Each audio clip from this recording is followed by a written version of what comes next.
যে বালিশ না সাবাতে মারি আলবা মজগা বসে যাই গা করে গাছ বাস স্কুলের টাইম হয়ে যেতে স্কুলে যাওয়া লাগবো।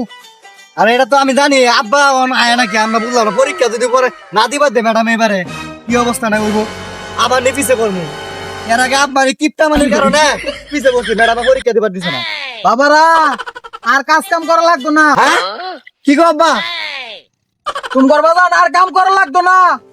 এই যে স্কুলের সময় হয়েছে তাড়াতাড়ি স্কুলে যাও, সামনে পরীক্ষা আছে। ম্যাডামে কইছে পরীক্ষার ফিস লয়ে স্কুলে যাইবার লাগিয়া। কয়টা পরীক্ষার ফিস তারা দুইজনের? টিহা তো আছে, কয়টা পরীক্ষার ফিস তাড়াতাড়ি ক। আব্বা দুইজনে 1000 করে 2000 টাকা কইছে ম্যাডাম পরীক্ষার ফিস নিয়ে তারপরে পরীক্ষা দিবার কইছে এবার আলে পরীক্ষা হল থেকে বার করে দিবার পারে আর পরীক্ষা দিবার তো না এর আগে পিছাইছি খুব উত্তম কাম করে লাইছে। পড়ালেখা করা লাগতো না, পড়ালেখা করে কেন বিল্ডিং করছে? আমার কয়টা দিছ আর বড় লাগতো না, উত্তম কাম করে লাইছে।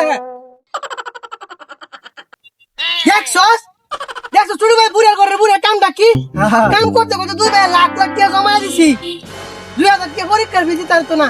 উল্টা পাল্টা কথা কইতেছে আমরা রে। এরকম বাপ ছাড়তে কি 10 লাখ টাকা ঋণ তা বালা।